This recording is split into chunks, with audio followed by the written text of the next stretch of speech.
You saw Arsenal drop points against Everton. Chelsea, meanwhile, would beat Brentford by 2-1. And for the first time this season, Chelsea are ahead of Arsenal when it comes to who are the favourites to win the title. Let's hear from Maresca.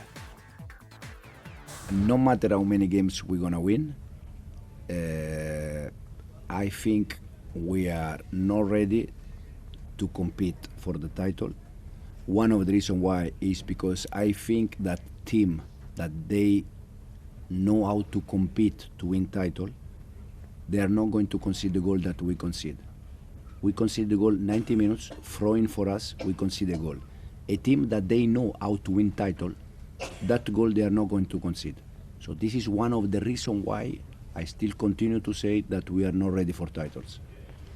Even if, I don't know if you don't believe me or you think that I say that for, I told you many times that I would love the pressure to compete for title. But we are not ready for many reasons. One of the reasons why is because we cannot concede the goal we concede and open the game and give them the chance to take point here.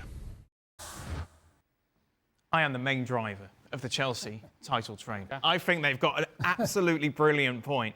However, what Enzo brings up there is quite interesting, Mario, isn't it? Because he is right in the sense, and Frank brought it up and Craig yesterday, you're talking about the sense that this is quite an inexperienced side when it's talking about getting over the line in any sort of competition, and they shouldn't be conceding or making it even close considering how much they dominated most of that game yesterday. So is that a fact, or could you point to the fact that, well, I'll tell you what, Liverpool have only won one title in 30 years, Arsenal haven't won a title, these are your two main rivals, why shouldn't an inexperienced Chelsea be able to go toe-to-toe with those two other teams?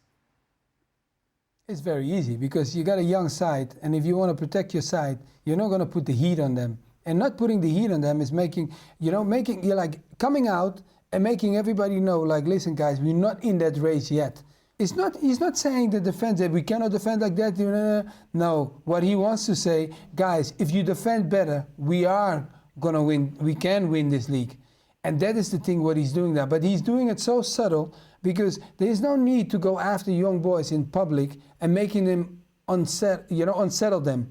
But if you tell them, like, guys, hey, if you work and you focus and you do better, we have a chance. Because he knows, come on, you think in the dressing room he's not saying to them, hey, guys, I want to win it. And to the public he says, no, we are not ready for it yet. But that's just every coach that comes in new and definitely is going after, because no coach of Chelsea does not want to win a trophy, and he's not different. Is it fair to say, Nedum, there is less pressure on Chelsea than there is Arsenal or Liverpool, and that could play to their advantage? I think it depends how you perceive that pressure, to be honest, because as we talk about Chelsea, this is a side that has won multiple Premier League titles. As Mario said, you don't become the coach of Chelsea and just think that you'll have time to go and build on whatever you want to build on.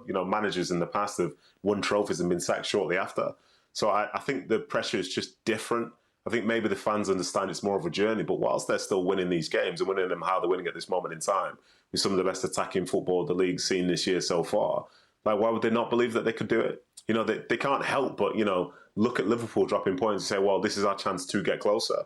I think, yes, what Maresca is trying to say in terms of the details involved in some of the teams that have won Premier League titles in the past, yes, they do matter. Like, he was one of the assistant coaches to Guardiola 2 years ago when Man City won the Champions League as well. So he's seen that profile of player, but he's also seen the absolute best version of the players that he has right now, and he knows that they can become better. I think instead of being overly critical about the goal that they concede, maybe he's at a point where he can have that as like a coaching point, a moment to express to those players how important these moments are. And as the season progresses, I've got to be honest with you, I've lived this before with like Leicester City 9 years ago. No, they're not going to win a league title. No, they're not going to do it. They're just near the top. No, they're at the top. They're not going to do it. And so as a consequence, it's definitely, you could say it's the exception that proves the rule. But the fact is, I'd say this Chelsea side are better than that Leicester side. And the fact is, at this moment in time, the only team that's outperforming them is Liverpool. So why would you not believe that you can do that? Especially because they've played against all the top teams in the league so far, Chelsea, and they've held their own in an incredible way. So competitively, they're there. They have the drive, they have the belief, and what a turnaround given the fact that, some people call them billion-pound bottle jobs too just a few months ago, yet still here they are. We talk about the lack of confidence for Manchester City. Well, it has the opposite effect when you are full of confidence. So don't underestimate the power of confidence within a locker room for a group and for individual players. Individual players who may have thought as the season began, look, we had some issues last season. New manager in place. Yeah, we're optimistic, but we don't really know. We don't really know. And then you start winning games, and you win more games. And now the set of goals and objectives start to evolve, and they start to change. And as a player inside that locker room, the more games you win, the more you kind of go, well, maybe. And that in itself is so very powerful. Because that's a thought that didn't cross their mind to begin with as the season was starting. And now, yeah, it's starting to be a conversation. And guys will talk about it, and you will continue to win games, and that confidence, and you enjoy coming to work. And then everybody's talking about the struggles of Manchester City, and the pressure is on Arsenal. And, oh, well, Liverpool. Don't talk about us. That's fine. We'll be right here. But we're going to keep winning. And we're going to keep winning. And the more you win, the more you're in the dance, regardless of whether your manager says you're not. But then Frank Leboeuf comes along, Steve, and says, what happens when you stop winning?